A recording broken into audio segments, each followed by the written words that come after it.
Hello, hello, hello, hello. I'm back. I've been missing. I know this. I've been very busy and I've missed you all. And I'm so excited for today. We are kicking off a 3-part trauma series, which means I am committed to coming on live for the next 3 weeks for fun for myself and for viewing pleasure for you. So, if you don't know who I am Jennifer Hart, and I call this Jennifer Hart Connected for now until something comes along and replaces the name. But what I do is the most important piece. So if you're new, say hello. I would love to get to know you and get connected. If you are returning, welcome back.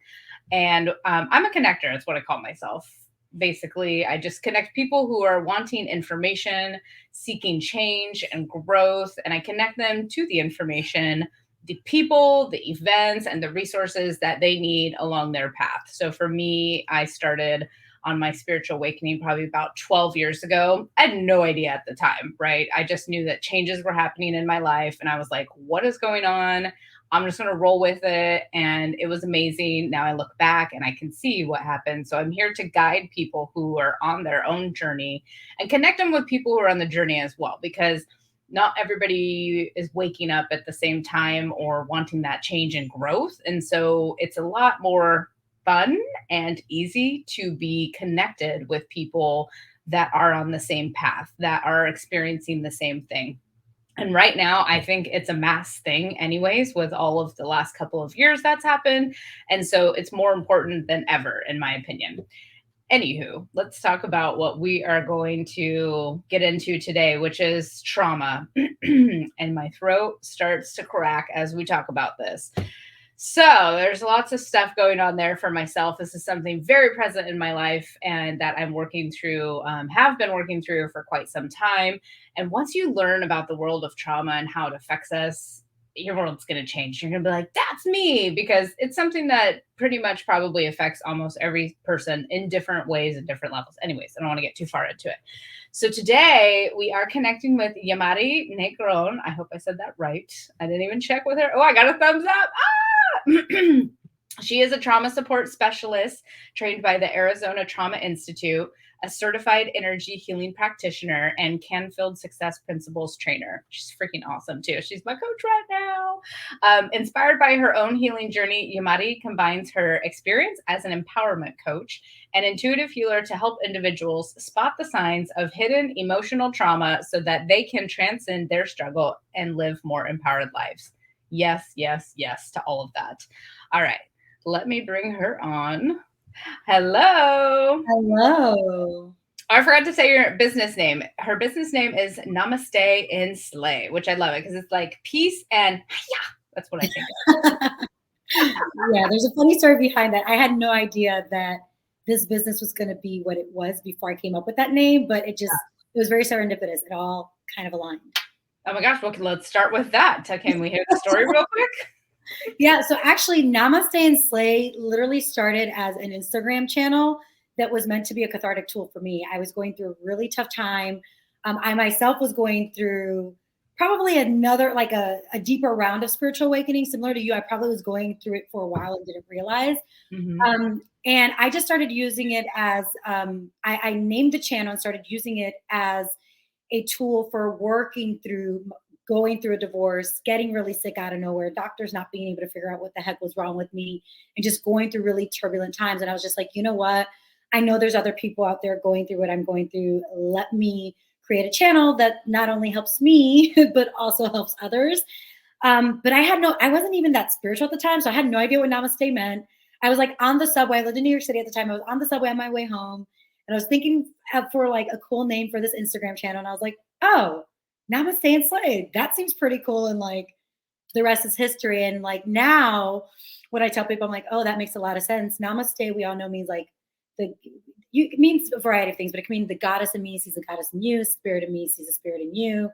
And slay is all about, right? Like to me, slaying your inner demons, slaying those inner dragons.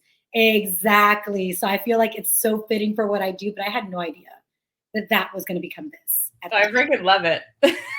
And that's what I think of. I think like peace and I will kick your ass at the same time. What? Yes. Because I mean, Hopefully I'm going to try to be good and a little bit more polished, but like those people who work with me, like yourself, know, like I am not this like cookie cutter, by the book coach or healer. Like I do drop the F bombs. I'm very human in my approach, even in the way that I pray. I'm like, Spirit, we need to talk. It's like talking to my homies. Like that's just the way I love it, and I can attest that this is all true. But I freaking love it, and the right people are always attracted to you, and they'll know that. And you don't have to be polished here. I mean, we probably should not say f bombs just because just for we're on like Facebook. it's Yeah, like public TV. It's like then we'll get forbidden, and Facebook will exactly. cut us out. But they slip out. You know what I mean? So I'm trying my best too. But I'm the same in that way. So I freaking love that. And then I always like to tell people like how we know each other. So we got to go through the chain of people. So I met Liz in a clubhouse room, and you and Liz met through a course, I think. Liz and I actually met through work in our like traditional 9 to 5 world when I was still in the content marketing. Oh, I didn't know that. Okay. Yeah. I want to say like 10 or 11 years ago now. Oh, wow. Yeah, a long time. Yeah. But what's interesting about our relationship is, so I was very like, I'm not here to make friends. I'm here to do my job and be out. Like that was just who I was at that time. So Liz and I literally shared a cubicle, but we didn't really talk.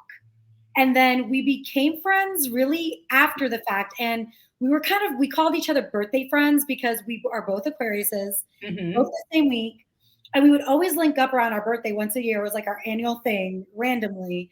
But it wasn't until I went through my spiritual awakening that we reconnected. And she didn't know I was going through my spiritual awakening, but she's also very gifted, psychic, intuitive.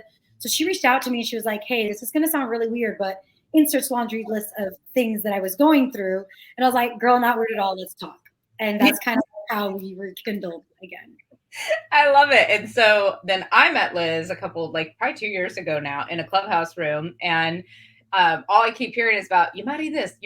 You have to meet Yamarie. And I'm like, okay, well, when am I going to meet her? All in divine timing, right? So then finally, out of the woodworks, here you come, and you come to the event. And Christina, another mutual friend, was like, here, you need to text her. She's ready to meet you and start doing some connections and collaborations and stuff. And now the rest is history, and we'll see where this brings us in the future. But for now, just so everybody knows that she is my coach and helping me with, we're going to get into this, but just my personal experience, building habits, like consistency, building self-love, self-worth, self-esteem, like so much stuff, right? And we'll get into more. So I'll stop there. What we're doing here is we are doing a 3-part trauma series. It's focused on how to take back your power and thrive beyond unresolved trauma. And then, our little side bubble that we were talking about is that all of us are driven by our human instinct to protect ourselves. And when we find ourselves feeling stuck or disempowered, our unconscious self-sabotage is usually stemming from unrecognized trauma that's often to blame for it. So today, because it's just a huge topic in itself, so today we're just going to start with a couple pieces of it, and we have at least 2 more series. They are in the comments or the caption section, Tuesday, May 24th at 9 and Thursday, June 2nd at 9. Those are both Pacific time. But I'll put those up so you'll be able to, about a week out, you'll be able to put interested so you can catch them. And then if it goes well and people enjoy it, we will potentially continue to do it because it's a topic that's not going to stop, right? It's something that everybody's currently working on. So we're going to talk about emotional trauma 101. And I want to, maybe you can touch upon the fact of why is it emotional trauma and not just trauma? Yeah. Well, reality is if we really had to boil it down, all trauma is emotional trauma, but specifically, what I work with is emotional trauma. Specifically, it's often tied to developmental trauma, which is like emotional wounds that were created when you were a child, or epigenetically, which is a fancy way of saying like passed on from your lineage, from your parents and their parents, etc. There is different types of trauma, right? There's emotional trauma, which is mostly like the internal stuff, but there's also like physical trauma, right? Like being in a car accident is a physical trauma that also creates emotional trauma from that trauma.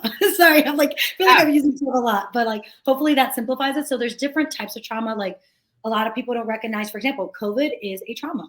It's a trauma that we experience as a society. There's also medical trauma, right? Someone who might have had been diagnosed with a disease, or maybe had to have a surgery that can create trauma. Maybe not even emotional, like it's consciously recognized emotionally, but in the body, right? That the body can remember. So that's why we were focusing today on emotional trauma, because the way I look at it, I'm like, regardless of what caused it, all of it kind of like affects the emotional and what I call the mental body, the mind as well. Yeah, 100%. Real quick, just the epigenetics. Can you like just dive just a little bit into that? Like, what does that mean exactly? Because when I had started hearing about this, I was like, what? Like, trauma's passed down? Like, now I'm like, hell yeah, it's passed down. Like, I know this for a fact. Yes. But maybe you can just expand a little bit. Yeah, absolutely. So there are studies that have been done. It's still something that's being researched, but there are studies that have been done, for example, like on mice. And it's interesting because I know I have a client of mine who's Native American. She actually explained the Native American spiritual side of it that actually matches up with the science, which was really cool. So I'm going to share both.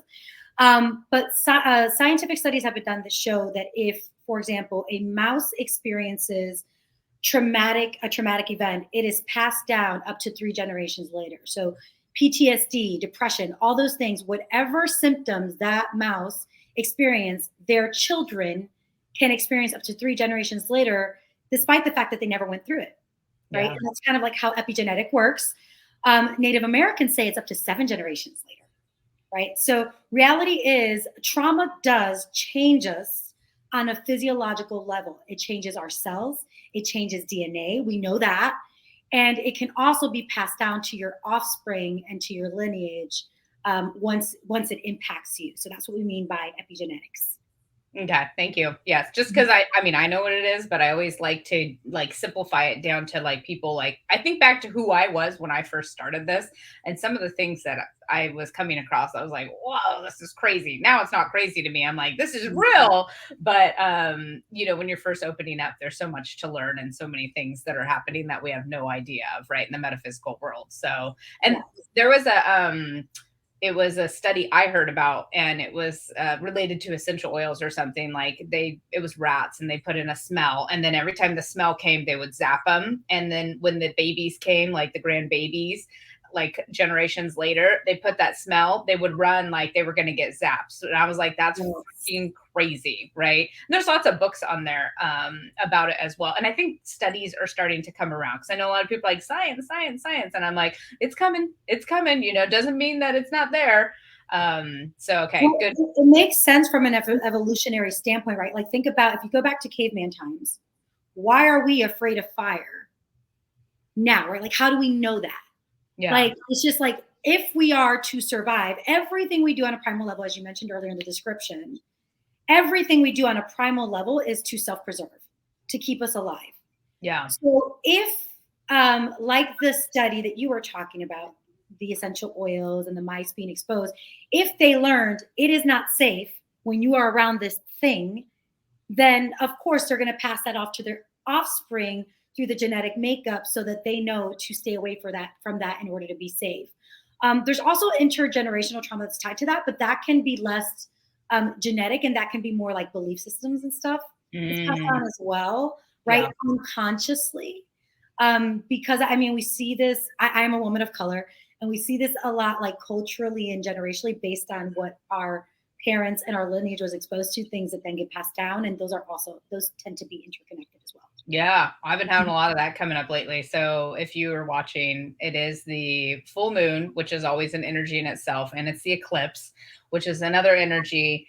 And those tend to bring things to the surface for us. And I've had all these like past beliefs that I've heard, sayings that I've heard in the family, like, we're out, you're welcome. You four out, you're welcome. Like, I'm sharing with you. And it's like these things, they're beliefs that are created because they're repeatedly told to us, like children should be seen and not heard. And I'm like, oh yeah, like take away my voice. And the whole thing that we're talking about is taking back your power, which is getting your voice back and, standing up for yourself, being self-expressed and everything else. So then, by the way, can I just say something? Since you did state that, it's also in the sign of Scorpio. And Scorpio is about death and transformation, rebirth, right? And it's deep. It's a deep sign. Like you're digging deep to uproot things. And what I'm seeing as a collective thing, because how I work is I work with what I call the four bodies: the mental body, emotional, physical, and spiritual.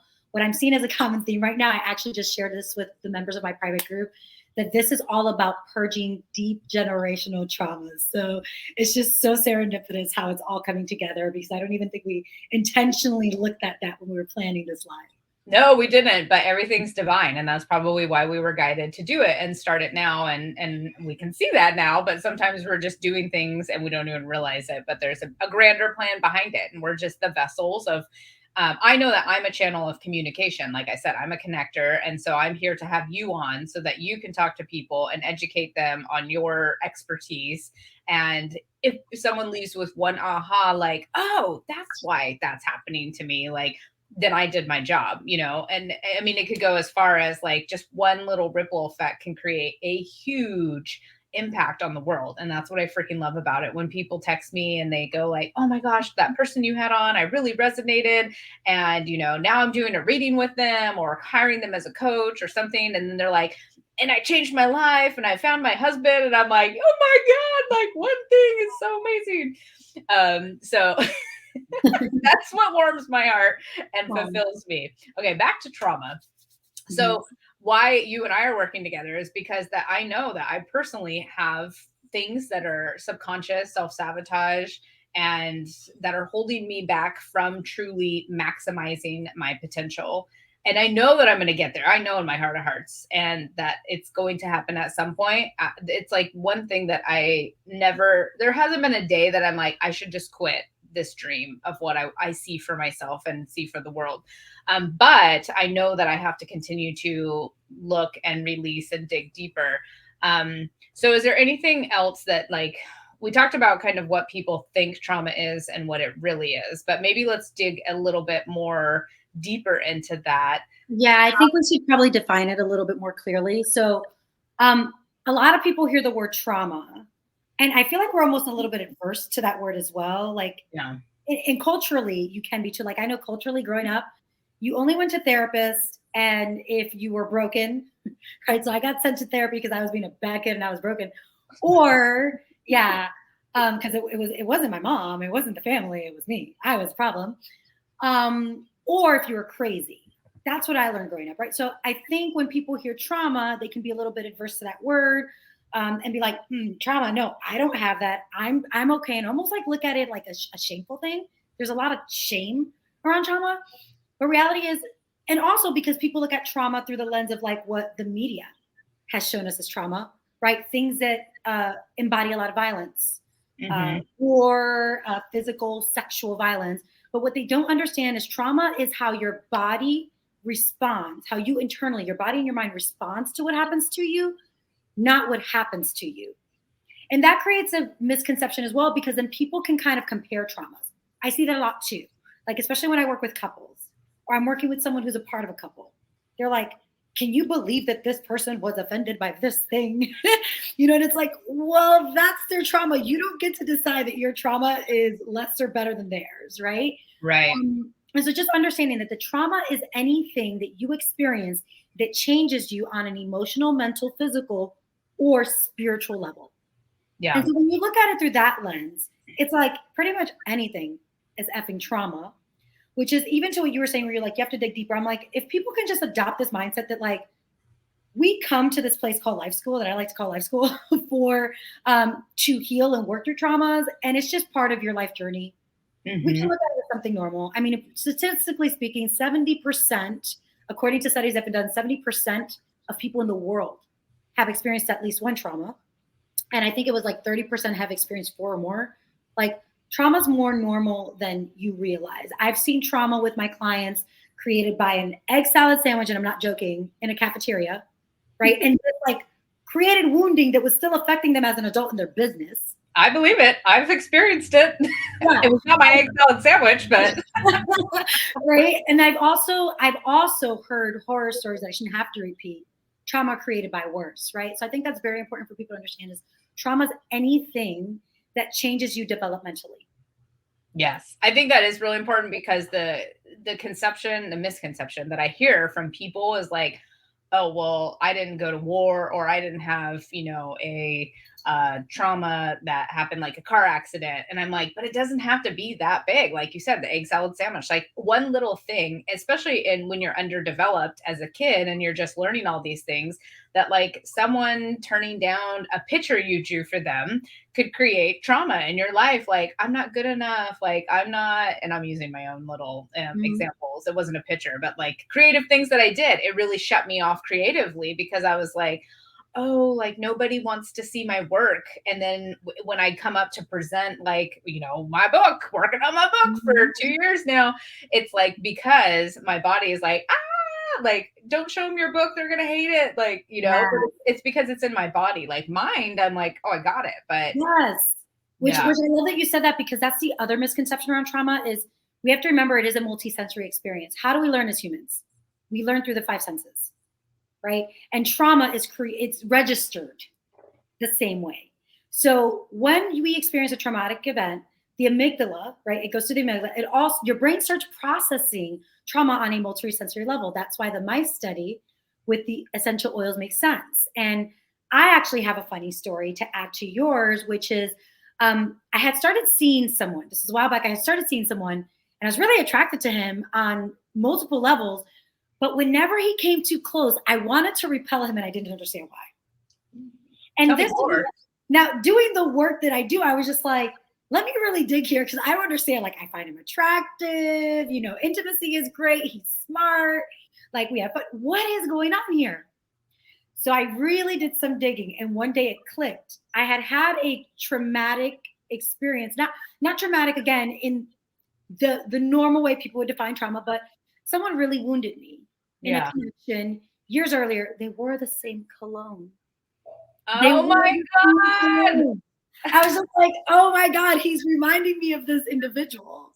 But Hmm. I had to realize, and it was a process of reintegrating, right? And teaching myself that the smell was safe, like disassociating between the smell and the person. But I had to make that conscious connection to do that.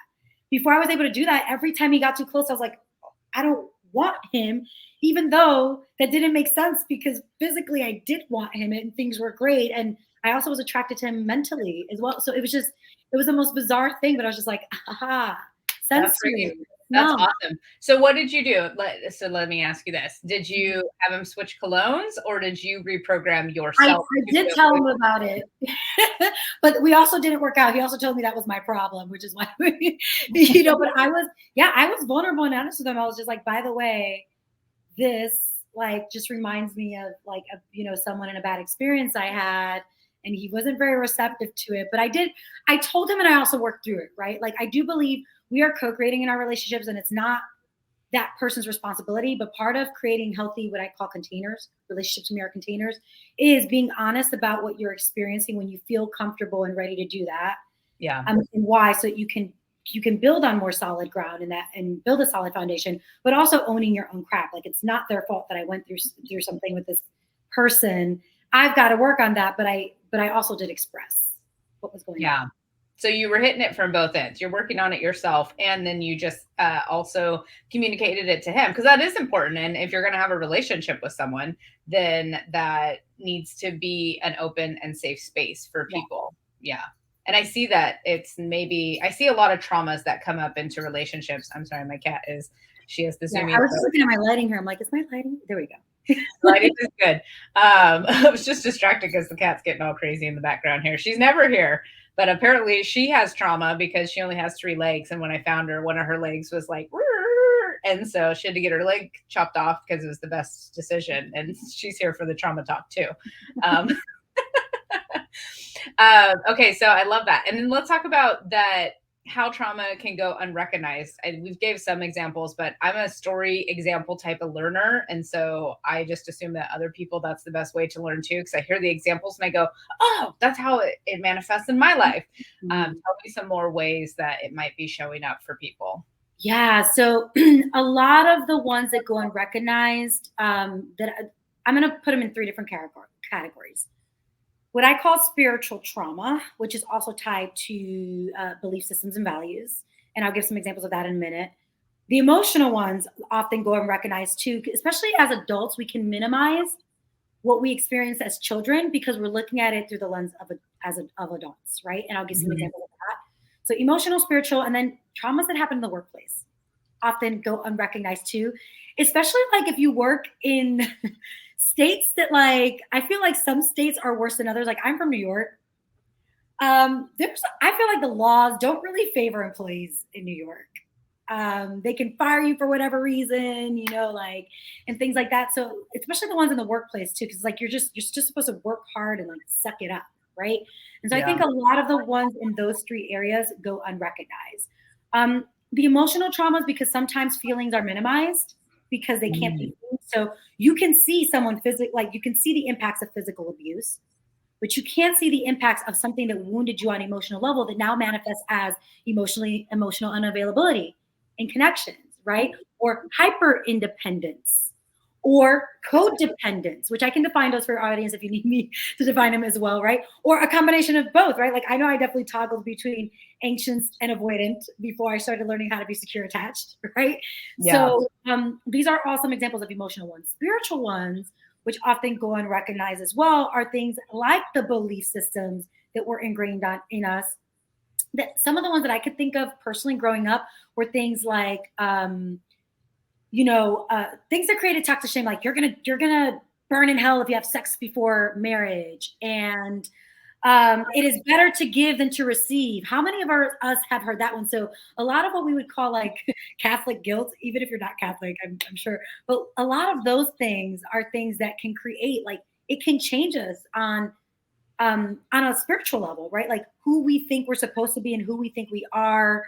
A lot of the ones created around family belief systems, right? Like not you shouldn't marry outside of your culture. Oh my God, I've been exposed to that one so effing much. Not necessarily from my family, but I tend to date outside of my race and culture. So I experienced this a lot with the men that I dated. Their families rejecting me, and because a good black man should be with a good black woman. So Mm-hmm. those are the ones that I still categorize under spiritual and maybe emotional as well. What was the other one I said? Oh, career. There's so much narcissism in corporate America. There's so much narcissism in corporate America that a lot of people don't see recognized. So that's the employee that kind of is always throwing the other employee under a bus, right? Never taking credit for other people's work, right? And then as women, even like the things that we have to go through to climb the corporate ladder. So those are the things that I think often go unrecognized that start teaching people on an unconscious level, like it's not safe to speak up. It's not safe to stand up for yourself. It's not safe to be who you are. You have to overdo. You have to overgive. I heard all the time growing up, you're Latina, you're a woman. So you already have two strikes going against you. You have to work harder than everyone else. And I took that and I ingrained it in a very toxic way, in ways that led to burnout. It did make me successful in corporate, and I was able to climb ladders because I adopted that mentality, but Yeah. not at the expense of my physical, mental, emotional well-being. Right. Yeah. Yeah. And that's crazy because like it's like those things could be true. And then they create beliefs that if you believe them to be true, then you created like these negative aspects. But then, so, a lot of times what I've seen is that our traumas happen for a reason and create us to be a certain way, which gives us strengths and is also like weaknesses, like people who are hyperachievers. Like I probably fall into hyperachiever. However, I don't categorize myself with like a type A personality hyperachiever who's like, let me work all the time, and always have my calendar full. I'm like, oh, that sounds exhausting to me. But I definitely hyperachieve in other ways. Can you define that? Because you said you could, because you mentioned that one. I think we should define that a little bit more. Yeah, you froze for a little bit. Sorry, but I can definitely define hyperachiever. So to me, that's embodying that energy of overdoing, overworking, hustle culture. Like if you think Hustle. about hustle culture, like I'm in the band camp now of let's hustle more line, right? Mhm. And I learned this the hard way in corporate because even though I was excelling, hitting my numbers year over year, right before I decided to do this, I was that person that year over year, I reached goal not only like 100% to goal, 100% plus. Yeah. I was never under goal, but when layoffs came, like I was still laid off, right? So it didn't matter how hard I worked, how much I did, how much I tried to prove myself. At the end of the day, because I didn't network like some other people that got kept, that were, kept on, who didn't do anything, I got let go, right? And like that's a good example of a hyperachiever, someone who thinks they have to like overdo, overgive, even over explain. I put into the hyperachiever, Yeah. right? Over explain, over communicate. Like those tend to be our hyper achievers. Overachieve. Overachieve is the simplest way to explain it. Like I am defined by what I produce and what I excel at. Those tend Yeah. to be our hyperachievers. A lot of athletes tend to fall in that bucket too. Um, Well, sorry. I was just going to say for myself, it's also tied to worth. Like, oh, I'm not worthy. And it's only tied to what I produce. I'm not worthy just because I am. Yes. I'm laughing because that came up in our session and I've heard it many times before. And so I've been working on the self-worth. Like, it's okay to rest. Like, and honestly, that's the whole feminine masculine thing, which is a topic in itself. But it's like when I actually allow myself to just have fun and flow and not be stressed out on all the work, that's when like things just really fall into like place naturally. And people be calling me up and they're like, hey, can I do this? Can I pay you for this? And I'm like, yeah, sure. Yeah. Instead of me trying to hustle and make things happen, it just comes to me. Like you become magnetic when you're able Yes. to like relax. But the society that we live in has created that hustle culture. Absolutely. And, I'm a fan of work smarter, not harder, which I did take away from the corporate world. It wasn't all bad, especially Yeah. working in startup. But since you were saying that, like not just our society, but we also have to look at it culturally. One of the things that goes unrecognized is socioeconomic trauma, right? Which we're experiencing every day. It's, certain populations, certain groups, certain genders, or even because of your sexual preference that are oppressed or maybe don't have certain advantages that others might, which is most of us, especially like in like the United States now, the disparity that's been created is like most of us. But, going back to that example I gave of you're a woman, you're Latina, you've got two strikes against you. I heard that, but I also have witnessed that, right? And I had to work to your point earlier about like it creates belief systems, but I'm also not a fan of toxic positivity. I'm like, yes, it creates belief systems. And it's not that the belief systems are necessarily, we've got to be mindful of black or white thinking, which is actually another way that it unconsciously manifests. So it's a cognitive distortion and this idea of it's this or that, it's black or white, it's wrong or right, it's the victim or the villain.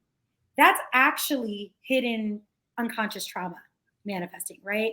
Yeah. So some of these socioeconomic things can also breed that. It's like if your parents had to always work and they couldn't be around to meet your needs, that can create some traumas in you, right? Because your needs went unmet because mommy and daddy had to be working all the time.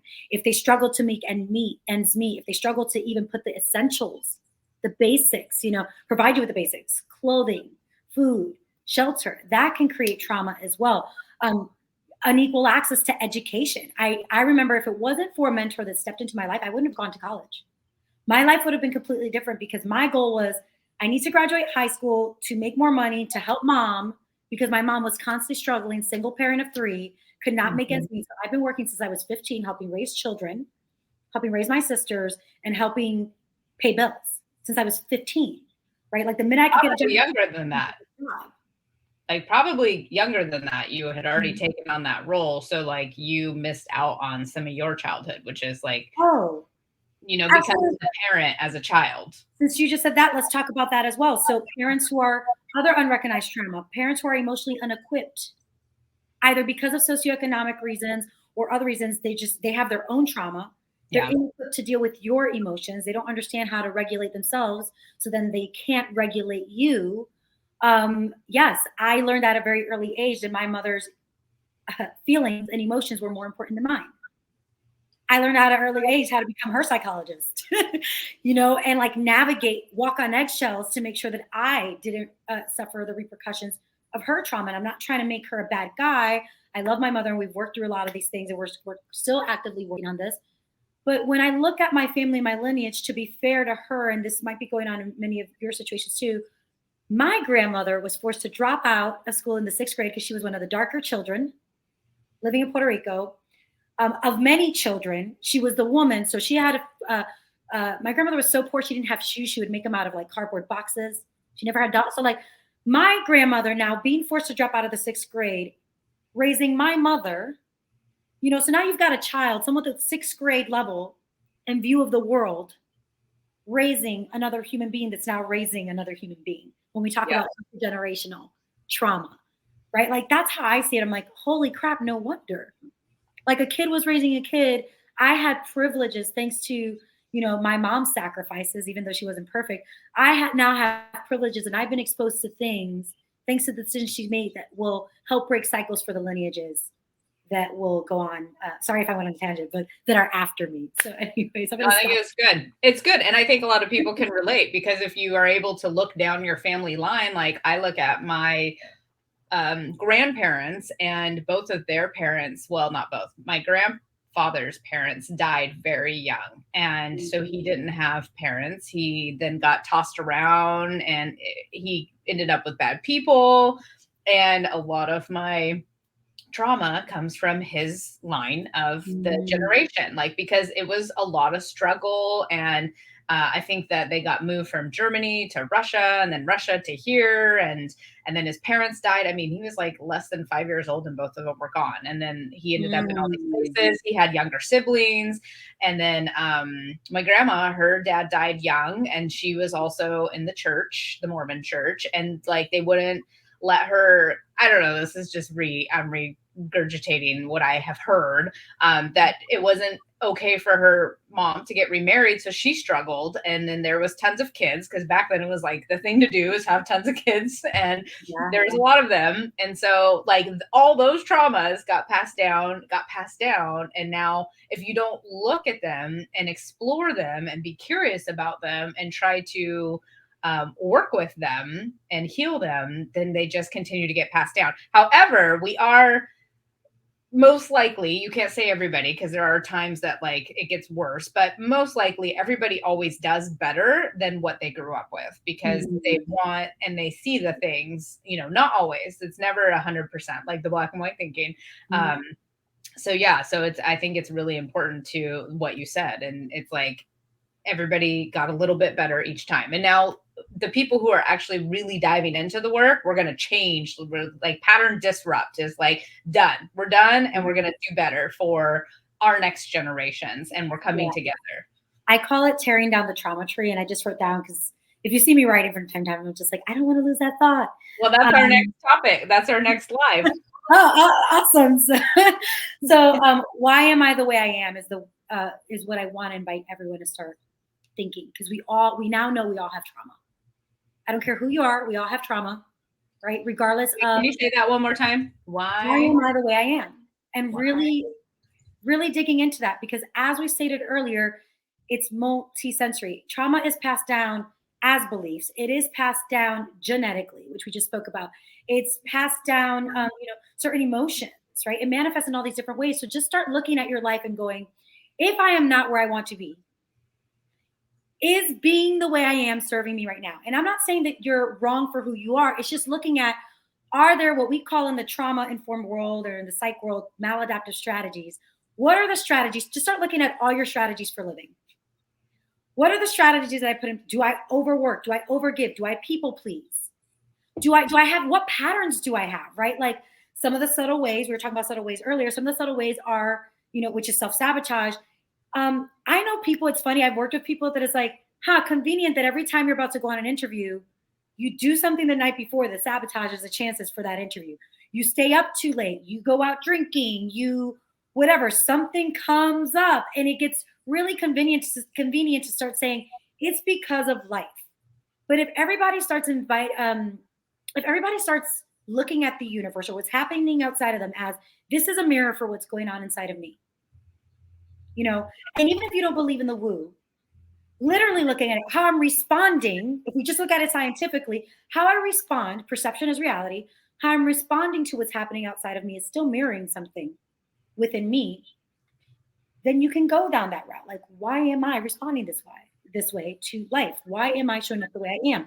If I am not where I want to be, I am showing up in a way that's doing me a disservice. There's a maladaptive strategy that's probably at play. There's self-sabotage at play. I love that. I had a friend, we were having a conversation at dinner. I was talking about all the traumas and all these things. She was like, man, you're scaring me for raising my kids. Like everything I'm going to do is going to like traumatize them in some way. And I was like, yeah. And my belief is it's life school and this is what's meant to happen. I know that maybe she believes differently. So then that's, already kind of like, what? But she was like, well, how would I know if I had traumas? And like, I didn't have the answer there. So maybe it's something that you can answer. And you kind of did, but like, can we bring it even further? Like, where people that maybe are, I don't want to call unaware, but like they're thinking like they don't have any trauma. Like how could they see, like you said, like the interview thing, it's like if something keeps happening, but like even like, because I feel like that is blatant, like that someone that's not aware would look and go, huh, every time there's an interview there's an incident, like what's going on there? But like sneaky in the everyday life, like maybe procrastination, here, here, Mm-hmm. and what else, like I don't know, is anything else Yeah. in mind Yeah. for you? Happy to give examples. I feel like I should have written it down because I was like, let me write this down. And then I didn't. There's something you said. It'll come back. Ask him, send it back, universe, Yes. send it back. Yes. I am going to send it back. Procrastination is a good one. I'll give you some examples of cognitive distortions, Okay. which are common that are tied to trauma that people don't realize. But even,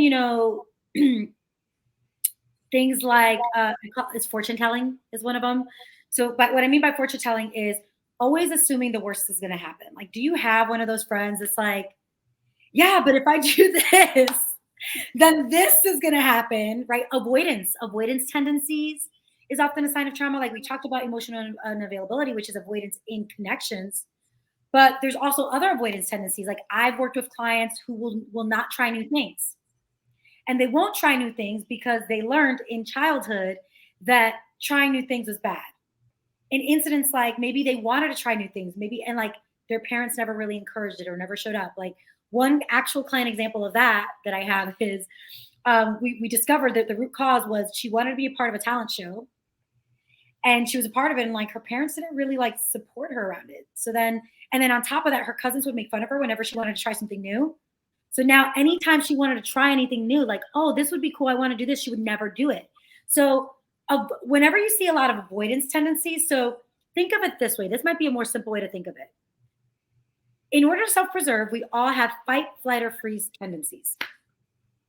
Fight is literally like combativeness. So do you find yourself constantly in that struggle, hustle, right? Energy. I gotta hustle for love. I gotta hustle for healing, right? Like that. If it's not hard, it's not worth it. Kind of like maybe unconsciously, as I'm saying it, it might start coming to mind. But like struggle love is what I like to call it. Struggle work. That can be unresolved trauma at play. If you find yourself in what people call victim thinking, but I hate that term because I'm like, nobody wants to be a freaking victim unless they're a narcissist, right? And they want to use it to manipulate. If you're in victim thinking, meaning like, woe is me, my life is always crap. Eeyore syndrome, I like to call it, those who are familiar with Winnie the Pooh. Eeyore syndrome, that's unresolved trauma there. That's more of a freeze, coping strategy. Like you just go numb, feeling numb, going numb, experiencing lots of anxiety, stress. Physically, if we talk about some manifestations of hidden trauma, lots of tension in the shoulders, in the back, lower back problems, upper back problems. Stomach issues. I see a lot of people with stomach Thank you for issues. saying that. So when we are in constant states of fight, flight, or freeze, what happens is everything from here down, underneath your chest bone, everything from here down starts to constrict. So lots of people who experience chronic stress and chronic anxiety or have gone through adverse childhood experiences do have things like IBS, lots of issues with anything here down. Okay. There's also studies that show that ADD and asthma are tied to trauma as well. But I won't digress. So those are some physical manifestations, lots of headaches, migraines, constant headaches, probably some unresolved traumas trapped in your body. So I went through emotional, I went through physical. Do you feel like you have enough there, or is there any fatigue, chronic fatigue? Yeah. Probably got some unresolved stuff. Trouble sleeping, probably got some unresolved stuff. Is there any, do you feel like that helps, or is there anything else? I do. I think like, because it's like we get so accustomed to living life a certain way that we just go, this is okay. And it's like so blind to us that we can't even see anything bigger. I'm talking for myself right I now. actually want to add one more because it just came to mind, and I see this a lot in my clients. What I like to call Captain Seva. You could finish the sentence for me since we're on Facebook. HOE. Or DAB syndrome, down as B syndrome. Yeah. And this can manifest in women or men. But this idea that like I have to fix it, right? I have to fix my family's problems. I have to fix my partner's problems. I have to be the one to save them, whether it's my partners, my clients, my colleagues, that person that, and it's, we've got to be careful because a lot of times this trauma will manifest in ways that seem altruistic. The person who's like, I'll take my shirt off my back for people.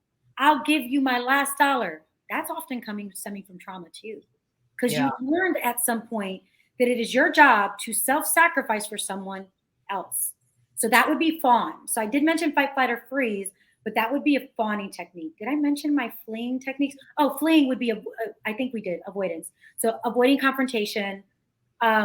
Whenever things get too heavy or difficult, or whenever you emotions, like some people like dismissive avoidance, those are the people who are like, I can't even deal with an emotion. You know, like I had a client come to me recently. She was upset because her partner, every time that there's an anniversary of a death that was significant to her, he's not able to be supportive, right? And she was really upset about that. But he's not able to be supportive because he has trauma around his own emotional stuff. So if he can't even be there for himself when it comes to loss, how is he going to be there for her, right? So those are often all different signs: fight, flight, freeze, or fawn. I think I just gave you examples in all those buckets. Yeah. Manifest for people. Yes. Yeah. And I think it's really good because what I was saying is that I think that people don't even realize that there's trauma active and present in their life because we've just come to accept it as the normal. Like anxiety is normal. Having stomach issues with no answers is normal. And that's the thing. That's what I want to bring awareness around. Yeah. So let's talk solutions. So how are like a couple solutions that when you have trauma that people can do to work with it and to explore it and be curious about it? Yes. So piggybacking off of what we just said, right? And what we said earlier, everything we do is to self-preserve. And if we're going into fight, flight, or freeze during very normal, I'm going to put that normal situations, there's likely trauma. How we start to solve it, I call the healing cycle a cycle of awareness, acceptance, and alignment. Is first, let's start becoming aware of how we're responding to day-to-day life and if it's working for us or against us. That's at the most basic level. Let's stop and start observing, is how I'm showing up in relationships making them healthier or harming them? Because you're the common denominator in everything. Right. So if you're constantly in a cycle of in and out relationships, right? Like where you're attracting emotionally avoidant partners or you're the emotionally avoidant partner. If you're constantly in toxic workplaces, why might that be going on? So let's practice observing, how am I showing up? Let me analyze myself. How do I show up in my relationships? How do I show up in my career? What are my habits? What are my thoughts? What are my feelings? What are my beliefs? That's the awareness piece, right? And the habits, thoughts, and feelings are usually the breadcrumbs for the beliefs, the belief systems. Those usually help ladder up to that, okay? So first we got to build awareness around that. I do have a framework for that I'll share with you guys. I think I'm actually supposed to share that in the last week, so I'm not going to share it completely today, but let's just focus there. So I think that's the first piece. Then the next piece, which is acceptance, right, is like, okay, instead of shaming ourselves and making ourselves broken or bad, let's accept that we're all human. That's why I mentioned the self-preserve thing. We're all human. Anything that we do, even self-sabotage, it's trying to protect you.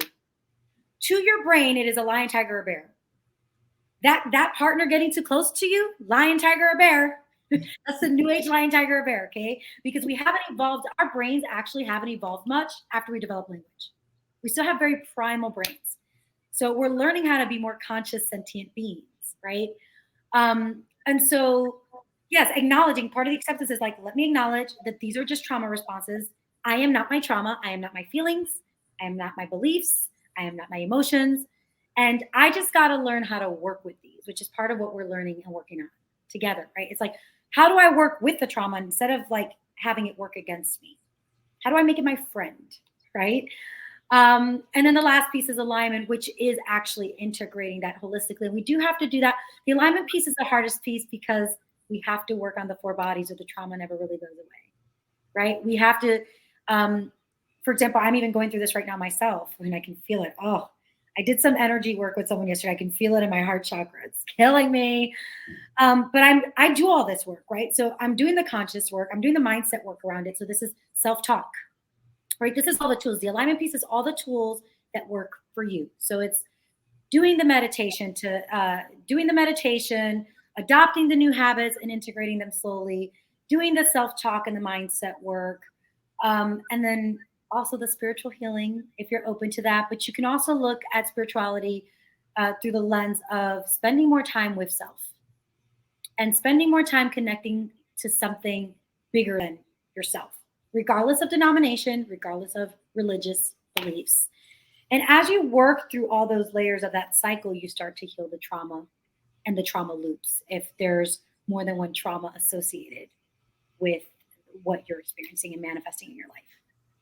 I love it. Very, very, very good. And the perfect time to be like, okay, and tune in next week for. So next Tuesday, we're gathering again, May 24th at 9 a.m. Pacific time. And our topic is tearing down the trauma tree, which came up today, which we knew. It's all related, right? So how trauma is passed down from one generation to the next, we talked about today, but we're going to talk about it again because you need to keep hearing it to really grasp it. What happens when emotional and psychological trauma goes unresolved, and how treating your trauma can break the cycle of pain in your lineage for generations to come. So we'll dive more into that and talk about that. Yeah. And I think what I'll do maybe next week as well as part of that is start giving some people some tools to support them with that. I just talked about at a high level how we heal it, just to give you guys the process. Yeah. But yeah, again, especially I feel like with your audience, there's a lot of intuitively, there's a lot of physical manifestations of this trauma coming up. I'm feeling it a lot in my body today. I don't think that's just mine. Yeah. Now, so helping them understand how to release trapped trauma from the physical body, which is where a lot of somatic work comes in as well, to support them with that trauma tree, tearing down the trauma tree component next week. So I'm going to write that down. Yes. And if anyone has questions, if you're watching this and you are like, oh, well, I have questions based off of what you said, drop them in the chat. And then we will address the questions next week when we come back or in the chat. But I think it'd be best to bring them to the live and answer them live. And I can pull the questions up and then we can answer them there. So that would be fun. So drop your questions if you have any. We should have been saying that the whole time, but now we know. And this is the first time I've really done like a series, like a 3-part series. And there's so much like to unpack with it. There's just not enough, in the time, but it's perfect because like I said, like Yamarie is my coach right now, helping me to clear out and move forward in my life and overcome my trauma, emotional stuff. I'm definitely avoidant. I'm definitely emotionally unavailable. Told that a lot. So I'm like, you're speaking to my soul. And then I like to share my adventures and journeys of what I'm going through with other people, because that's how I really resonate to all the workshops I've been through. When people get up and share themselves, I have all of these breakthroughs and ahas. And I'm like, yeah, like, so if I can help sharing my journey, someone else might be there. And Yamarie is open. She is coaching. She coaches women that you can talk about that piece. No, I help coach women who are often resilient because they've experienced a lot of trauma that they may not recognize as trauma, but I help resilient women identify the subconscious, the unconscious wounding that is keeping them stuck in love or in career. So if there's anyone out there that wants support with that, happy to help you. A good way to, as we're closing out, I felt called to share this. A good way to also spot trauma is your triggers. If something's triggering me, it doesn't always mean that there's trauma, but if something's triggering me, it likely means that there's a wound underneath. And let me do the investigative work to understand why I am the way I am, right? Like, why might this be triggering me? Why might this be triggering me so much? So if anyone has any questions, feel free to ask. Or if there's anything, if you guys look at the descriptions of what we're going to be covering up ahead, if there's anything you don't feel we're covering that you'd like us to cover, I can see how I can work that in to the upcoming sessions as well. Perfect. Maybe I'll make a post about that and say, hey, do you have any questions or anything that they want us to cover in the Mhm. future? So, and I'll put your link. You do have a discovery call just to Yes, see if complimentary call. Yes, and it's completely complimentary. I actually don't take everyone on as a client, especially doing the work that I do. Some people just are not ready for the coaching aspect. They need more therapy, right? So if you're like hesitating because you're like, oh, but I don't want to be sold on anything, it's 100% for you to discover where you are, what you might need to do next to resolve your wounding.